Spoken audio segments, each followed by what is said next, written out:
Olá, sejam todos muito bem-vindos a mais uma Evangelização de Espíritos. É sempre muito bom ter você aqui conosco. Para que possamos iniciar a aula de hoje, por favor, me acompanhe nessa prece. Meu Deus, que essa pandemia acabe logo para que possamos estar todos juntos reunidos novamente na evangelização. Amém. E a aula de hoje tem como tema a segunda revelação. Vamos evangelizar? O Evangelho segundo o Espiritismo, capítulo 1. Jesus não veio destruir a lei de Deus. Ele veio cumpri-la, desenvolvê-la, dar o seu verdadeiro sentido e apropriá-la ao grau de adiantamento dos homens. Encontramos nessa lei o princípio dos deveres para com Deus e para com o próximo, que é a base da doutrina de Jesus.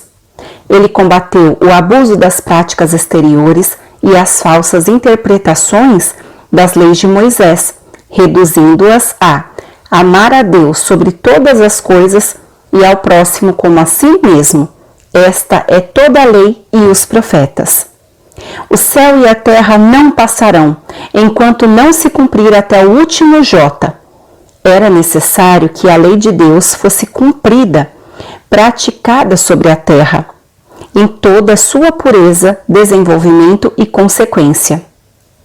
Todos os homens são filhos de Deus e objeto da mesma solicitude.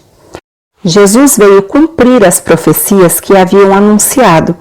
Sua autoridade decorria da natureza excepcional do seu espírito e da natureza divina da sua missão.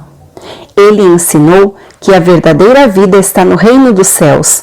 Ensinou o caminho que nos conduz até lá, os meios de nos reconciliarmos com Deus e nos advertiu sobre as coisas futuras para o cumprimento dos destinos humanos. Não disse tudo, lançou verdades, declarou que não podiam ser compreendidas. Falou de tudo em termos mais ou menos claros. Era preciso que novas ideias e novos conhecimentos viessem nos esclarecer. Não podiam surgir antes de certo grau de amadurecimento do espírito humano. A ciência devia contribuir para o aparecimento e desenvolvimento dessas ideias. A Gênese, capítulo 1. A parte mais importante da revelação de Jesus é o ponto de vista que considera a divindade. Não é o Deus terrível de Moisés. É um Deus clemente, soberanamente justo e bom, cheio de misericórdia, que perdoa e dá a cada um segundo as suas obras. É o Deus que quer ser amado, não temido. Jesus fez do amor de Deus, da caridade para com o próximo, a condição da salvação. Amai a Deus sobre todas as coisas e ao próximo como a ti mesmo. Não existe outra lei. É o princípio da igualdade entre os homens perante Deus e da fraternidade universal. A revelação dos atributos de Deus, a imortalidade da alma e da vida futura, modificaram as relações dos homens e impôs obrigações. Muitas das coisas que digo ainda não compreendem e muitas outras teria a dizer que não compreenderiam, por isso falo por parábolas.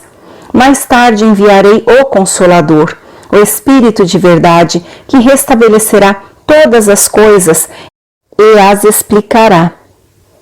Jesus previa que os homens teriam necessidade de consolações. A primeira revelação teve a sua personificação em Moisés, a segunda em Jesus. Entre a primeira e a segunda revelação houve um intervalo de 18 séculos. A doutrina de Moisés não admite discussão e se impõe pela força. A de Jesus é conselheira, livremente aceita, só se impõe pela persuasão. Obras póstumas, capítulo 7. Os profetas foram inspirados por Deus e anunciaram a vinda do Messias. No Antigo Testamento existem várias predições. Eu enviarei um profeta e colocarei na sua boca as minhas palavras, e ele dirá o que eu houver ordenado. Aquele que não escutar as palavras em meu nome, pedirei contas. Em Deuteronômio, capítulo 18. Uma virgem ficará grávida e parirá um filho, e ele se chamará Emanuel. Em Isaías, capítulo 7. O menino nasceu e o império foi posto sobre seus ombros.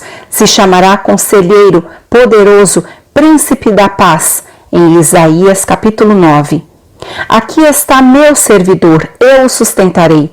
É meu eleito, minha alma pôs nele sua afeição. Ele exercerá justiça entre as nações. Não se retirará, nem se precipitará até que haja justiça na terra. E os seres se submeterão à sua lei. Em Isaías capítulo 42. Deus o designa por seu servidor, subordinado. Não existe igualdade de poder entre os dois seres. O Redentor, Edgar Armon. Jesus legou à humanidade a lembrança do sacrifício na cruz e os sublimes ensinamentos do Evangelho. Não devemos nos iludir quanto à dificuldade da tarefa, pois Jesus nada escreveu sobre si mesmo. Os autores dos Evangelhos não se preocuparam em mencionar os fatos cronologicamente. Cada um deles seguia um plano diferente ou nenhum, omitindo circunstâncias e fatos que serviriam para identificar protagonistas e situar os acontecimentos em datas e lugares apropriados. Lucas não foi discípulo e escreveu seu trabalho lendo e ouvindo uns e outros. Não estabelece ordem histórica, a sequência dos fatos, por encontrar dificuldade em fazê-lo. Cada autor escreveu isoladamente em épocas diferentes, segundo o que se lembravam. Indicações e subsídios se perderam quando os pergaminhos passaram por milhares de adeptos na Palestina e em outras partes. Os documentos que se salvaram foram entregues ao padre Jerônimo pelo Papa Damaso I, que o incumbiu de codificar o cristianismo disperso, selecionando as 44 narrativas na época. Os documentos foram desprezados por Jerônimo em quase sua totalidade. Ele aceitou apenas os que foram escritos pelos apóstolos, testemunhas de vista, João e Mateus, Marcos, que não o fora, e Lucas, por suas ligações com Paulo de Tarso e de idoneidade comprovada. Elaborou a codificação Vulgata Latina, até hoje adotada sem contestação pela maior parte da cristandade. Não há certeza de que os evangelhos representem exatamente aquilo que Jesus ensinou, porém, nada desmerece seu alto valor porque a estrutura e a base moral são idênticas nas 4 narrativas. Indicando o caminho do amor e da paz universais, deixou ao mundo um legado eterno que é lei para todo o universo. A influência desses ensinamentos para os indivíduos como código moral se fez sentir com o Espiritismo, ou Consolador. A caminho da luz, Emmanuel. Jesus passa pela terra com caridade e o mais abnegado amor. Suas parábolas e advertências estão cheias de verdades eternas e gloriosas. A manjedoura e o Calvário são lições. Fez uma revolução espiritual que permanece no globo terrestre há mais de 2 milênios. Lição de amor e humildade única em todos os tempos da humanidade. Sua palavra construiu a fé nas almas humanas. A Gênese. Só os espíritos puros recebem a palavra de Deus com a missão de transmiti-la. O caráter essencial da revelação divina é o da eterna verdade.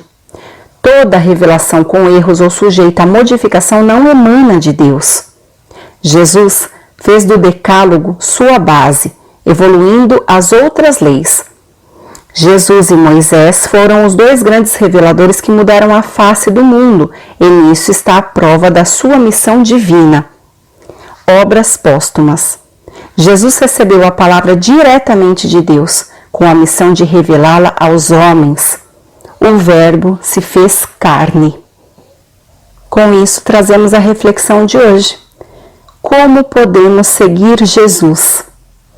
Jesus nos deu muitas lições, diversos ensinamentos exemplificados.